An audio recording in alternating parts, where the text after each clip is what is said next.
అభిమానిగా హోటల్లో ఒకరు ఉంటారు, మీరు కూడా ఒక అభిమానిగా వచ్చారు, మీకు ఎలా? నేనైతే చాలా సంతోషంగా ఫీల్ అవుతున్నాను. First of all happy birthday Chiranjeevi గారు. నేను చిన్నప్పటి నుంచి అయితే పెద్ద ఫ్యాన్ మీకు. ఎన్నో మీవి పేపర్స్లో ఏమైనా వస్తే కూడా అన్ని కటింగ్స్ అలా పెట్టుకొని దాచుకునేదాన్ని. సో ఇలాంటి మెయిన్గా 70th బర్త్డేకి నా లైఫ్లో ఇదైతే ఫస్ట్ నేను బ్లడ్ డొనేట్ చేయడము. సో చాలా హ్యాపీగా ఉంది. అండ్ అందరికీ ఎంతోమంది మీ పేరు మీద డొనేట్ చేస్తున్నారు, వాళ్ళందరికీ కూడా అభినందనలు. మళ్ళీ మా కాలనీలో ఇలాంటి ప్రోగ్రామ్ కండక్ట్ చేసిన వాళ్ళందరికీ కూడా చాలా చాలా థ్యాంక్స్ అండి. టీజర్ మాత్రం చాలా అద్భుతంగా ఉంది. అసలు మూవీ కోసం అయితే ఇంకా ఎదురు చూడని ఆ మూమెంట్ కోసం అయితే ప్రతి ఒక్కరు ఎదురు చూస్తాం. అందులో నేను ఒకదాన్ని వెయిటింగ్ ఫర్ దట్ మూవీ. పెద్ద బ్లాక్ బస్టర్ అవుతుంది ఖచ్చితంగా, టీజర్ తోటే చెప్తున్నాను. Thank you. ఒక వ్యక్తి పైకి వచ్చి ఆర్థికంగా కానీ పారిశ్రామికంగా కానీ లేకపోతే ఏ రంగంలో కానీ పైకి వస్తే ఎంతోమందికి ఆయన పునాది కల్పిస్తాడు. ఈయన తాను ఒక్కడు బాగా చదువుకుని పైకి వచ్చి సినిమా ప్రవటే కాకుండా తన సోదరులు ఇద్దరు కూడా బాబు గారు నాగబాబు పవన్ కళ్యాణ్ కూడా పవన్ కళ్యాణ్కి బొంబాయి పంపించి ఫిల్మ్ ఇన్స్టిట్యూట్లో ట్రైనింగ్ ఇప్పించి ఈరోజు పవన్ కళ్యాణ్ ఏ స్టేజ్లో ఉన్నారు ప్రతి ఒక్కరికి తెలుసు. ఆయన ఆంధ్రప్రదేశ్ రాష్ట్రానికి డిప్యూటీ ముఖ్యమంత్రిగా ఉంటూ ఎంతో ఎనలేని సేవలు చేస్తూ ముఖ్యంగా అణగారిపోయినటువంటి విశాఖపట్నం ఏదైతే ఉందో ఆ ప్రాంతంలోని కొండలు గుట్టలు గుహల్లోకి రోడ్డు వెళ్తానికి కూడా దాని సమయంలో స్వాతంత్రం వచ్చి ఇన్ని సంవత్సరాలు కూడా ఖాళీ నడకకుండా అటువంటికి పునాదాలు వేసి రోడ్డు వేసినటువంటి పవన్ కళ్యాణ్ ఆ రకంగా తీర్చిదిద్దిన వ్యక్తి ఎవరన్నారంటే this entire credit goes to Chiranjeevi. Chiranjeevi లేకపోతే without Chiranjeevi there is no Pawan Kalyan. ఎవరో కూడా లేరు. అటువంటి మహా వ్యక్తి.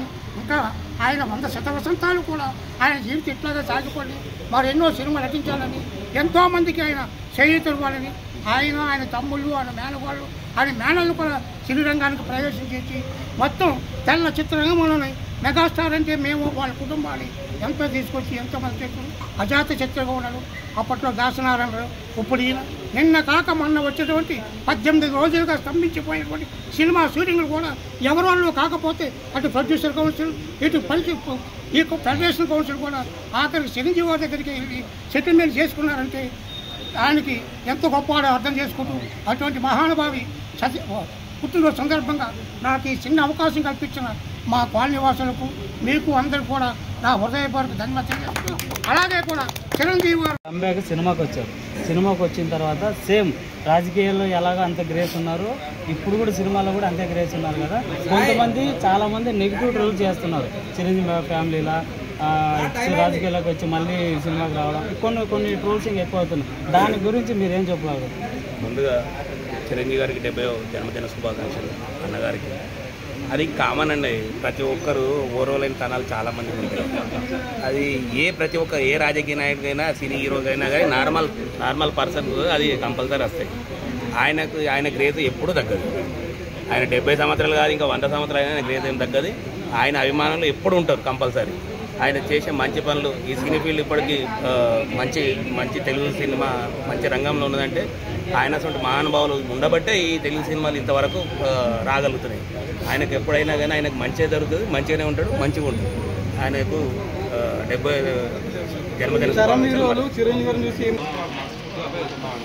సో మనకి మీరైతే కొంచెం డిసప్పాయింట్ అయ్యామండి, ఎందుకంటే మూవీస్ అయితే రాలేదు చిరంజీవి గారికి. నెక్స్ట్ ఇయర్ అయితే 3 అయితే పైప్ లైన్ డిసెంబర్ వచ్చింది. చాలా బాగుంది, చాలా గ్రాఫిక్స్ కూడా చాలా ఒరిజినల్ కూడా పోస్ట్పోన్ అయింది. నెక్స్ట్ వచ్చేసి బాబీ గారు మూవీ ఉంది. నెక్స్ట్ ఆల్రెడీ 11/25 ఆల్రెడీ మన జీన్ రాబుల్తో టీజర్ అయితే లాంచ్ అయింది, టైటిల్ కూడా వస్తుంది. అది మొత్తానికి అయితే మంచి మూవీస్ అయితే ఉన్నాయండి. మనకు వచ్చేసి సోషల్ ఫ్యాంటసీ ఒకటి, కామెడీ మళ్ళీ మాస్ అనేది.